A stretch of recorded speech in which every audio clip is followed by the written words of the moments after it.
Since the invention of the laptop, there has been a race to maximize screen real estate without building a device that weighs as much as a sperm whale, because doing productive things like Excel or video editing in teeny-weeny eye strainer vision kinda sucks. Wait, is there a thing in my nose? I can't tell. But you know what also sucks? Carrying around an 18-inch laptop. It weighs a huge amount and you don't even get that much more screen real estate. Ugh. Oh, I don't think that fits in my bag. Now traditionally, the best workaround to this problem was to use an external display like this one, which at least doubles your screen real estate, although it does have some downsides. I mean, it basically weighs as much as carrying around a second laptop, and all of the cables and stuff means that its implementation is less than elegant. Although it looks like ASUS may have finally solved this problem with their brand new Zenbook Duo, which, if you open it up, it's got a keyboard, but then you take the keyboard off. I mean, look at that! So in today's video, we're gonna see if this dual display laptop really is a game changer or just a very expensive gimmick. But before we get into that, pure power. Be quiet. Pure Power 13 power supplies. It comes with all the stuff I normally glaze Be Quiet power supplies over, like this 10-pin to dual 8-pin connector, which is much smarter, and its quiet operation and amazing build quality for the price, but now updated with some super modern features like Nvidia's power connector and a Cybernetics Gold rating. So get yourself some pure power using the link down below. Now, dual display laptops are nothing new. In fact, early models like the G-Screen Spacebook came out in 2011. The Zenbook Duo that we're looking at in today's video isn't even ASUS's first dual display laptop. But there are a couple of refinements to the concept in this generation, which might take it from an expensive novelty to something genuinely awesome. However, at quick glance, there are also a couple of potential pretty serious red flags with this laptop. Like, will Windows 11's increasingly debilitating AI snorting habit fuse with all of the ASUS bloatware and form some kind of super sentient PC mad cow disease? Like, can you imagine a more horrifying AGI scenario than Copilot fusing with McAfee, just creating a sentience so unstable that the universe just pulls the plug on itself? Whatever you do, don't introduce it to Peter Thiel, please, for the love of God! Wait, what was I talking about? Oh yeah, it also doesn't have a dedicated graphics card, so I'm curious to see how it handles more demanding video editing use cases. But before we get into that, let's have a closer look at the actual laptop. Now, in terms of design, there's a lot that's very interesting about this laptop. First is the material that it's made of. ASUS calls it Cera Aluminium, which is an ASUS-invented material that uses plasma to fuse ceramic and aluminium into one highly marketable material. Now, according to ASUS, Cera Aluminium is not only lighter and more durable than standard aluminium, but it's also more smudge-resistant. Now, I don't know about the whole durability thing because it's a brand new device, but it's pretty smudge-resistant, especially compared to an aluminium-like Apple device. Now, as a gross, disgusting boy, obviously some of my cottage cheese does transfer onto it, but it doesn't quite feel like you're defiling it every time you touch it like an Apple device does. And on the note of touching it, I do really like the way the Cera Aluminium feels. It feels less like aluminium and more like a stone almost. It's a lovely material. I like it a lot. I can also imagine that the material wears very nicely. After a couple of years, it might feel like an ancient artifact that was hewn from the side of a mountain 1,000 years ago, which is pretty cool. Now, they also use this Cera Aluminium in some other laptops, and they have some really cool color options for them. Yeah, I don't know. I like material science, and this is a cool product of material science. Nice, good job. Which brings us to the lovely hinge on this laptop. Oh! I just dropped the keyboard. Does it have a really nice resistance when you move it? It also keeps its place pretty well. I mean, you have to be quite violent with the laptop and it still resists that action quite well. Aside from that, when you take the keyboard out and you fully open the two displays. This hinge design is what finally sold me on dual display laptops, because with previous models, you had this big uneven hinge design that really got in the way aesthetically, whereas here, the two displays are basically right next to each other with the hinge mechanism hiding beneath. And it goes fully flat like this. I mean, ASUS has a bunch of marketing on their website.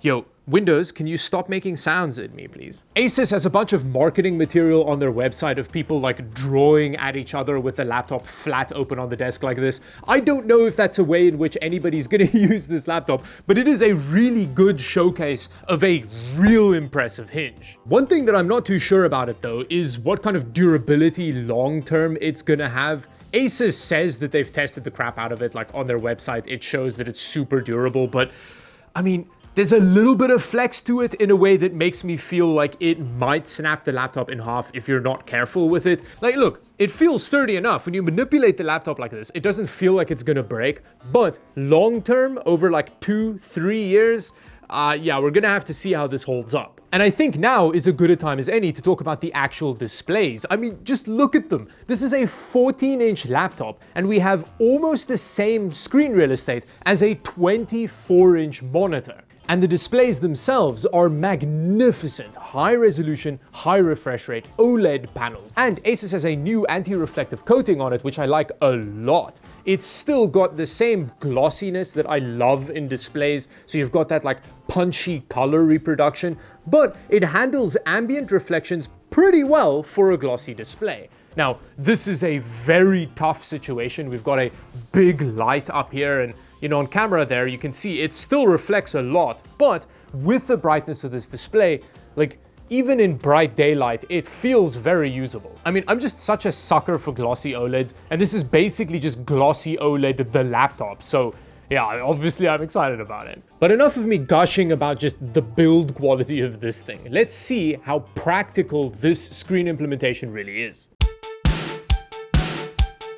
Now for the gaming test, I'm gonna use the laptop in like portrait mode. Is this landscape? I don't know. It's on its side, which kind of makes the most sense to me for gaming. However, it doesn't make a lot of sense because we've got this crease in the middle, which is where the crosshair is gonna be. So I think this isn't gonna go great, but let's give it a try. What is nice about how the I/O is laid out is that we do have at least usable I/O on the top here.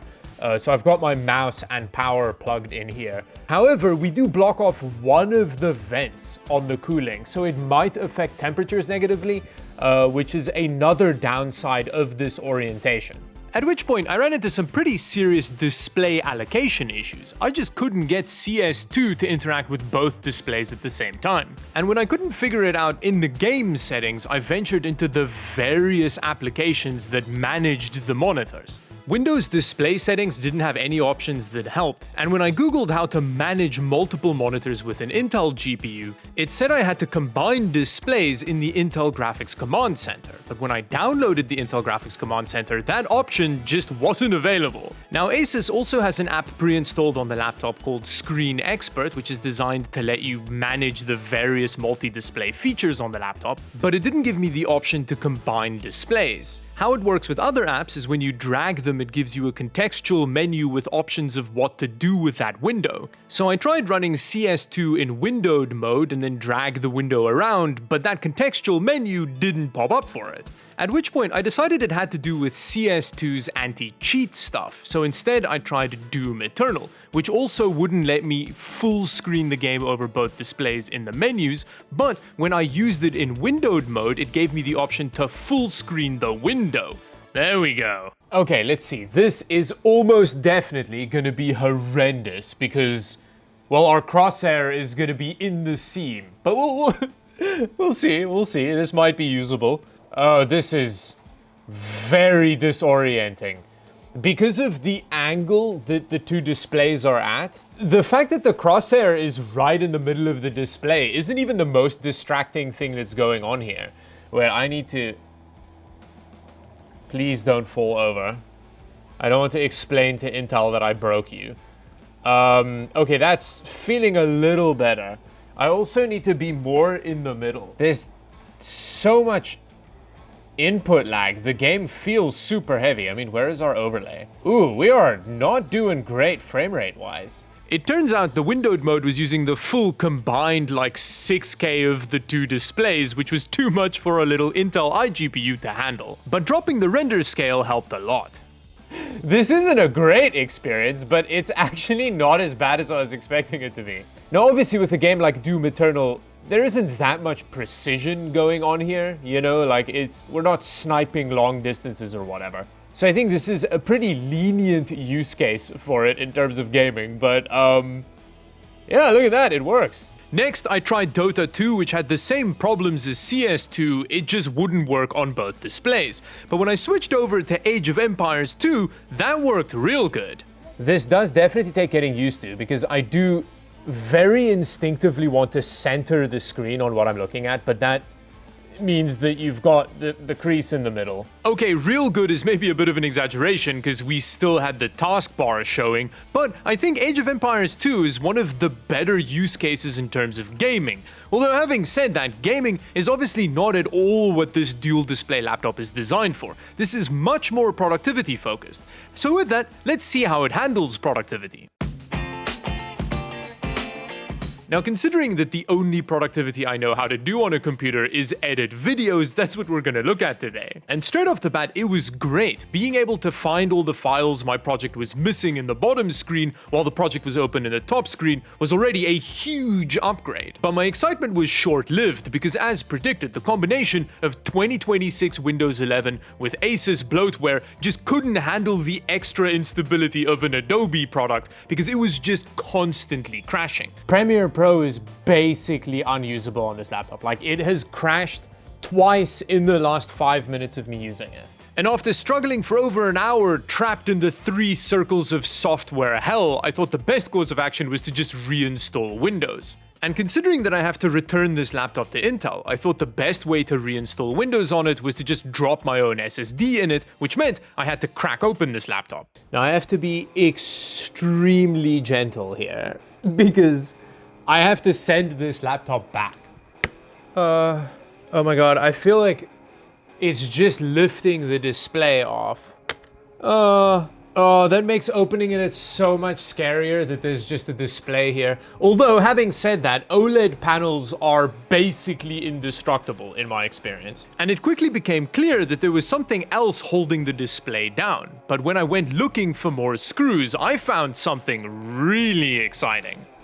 Wait a minute. No way. No way. This laptop has an upgrade glory hole on the bottom. Okay, this is the best laptop ever made. I am... What? Physically aroused, I screwed everything back down, swapped in my own SSD, and then immediately ran into a little bit of a problem. Why isn't it turning on? Oh no, did I kill it? A few moments later. Oh, thank God, never mind, it does turn on. The battery just drained from full for some reason. So I think I may have just traumatized the crap out of the laptop, but it does still seem to work. With the exorcism complete, I reinstalled everything I needed, and editing on this laptop was glorious. The little Intel chip managed my workflow of poorly edited Sony a7S III footage really well. The most important performance metric for me is timeline scrubbing, and this laptop handles it better than I've seen another Windows laptop do it. And all that without noticeable fan noise. Honestly, not even taking the second screen into account, the editing experience was the best I've experienced on a Windows laptop. And then when you add in the beautiful dual OLED displays, editing on this thing is magnificent. And having the two displays on top of each other somehow feels way more natural than having a laptop with a supplemental display on the side. It makes for way better posture while editing, and it takes up much less space. It's just a way more elegant solution. With that, let me know what you thought of this implementation down below. Obviously, it doesn't really work for gaming, but for productivity, it's kind of a game changer. I'm surprised at how much I liked it. Which brings me to the end of the video. Thank you very much for watching. Subscribe to the channel for more videos like this one, and until the next one, bye-bye.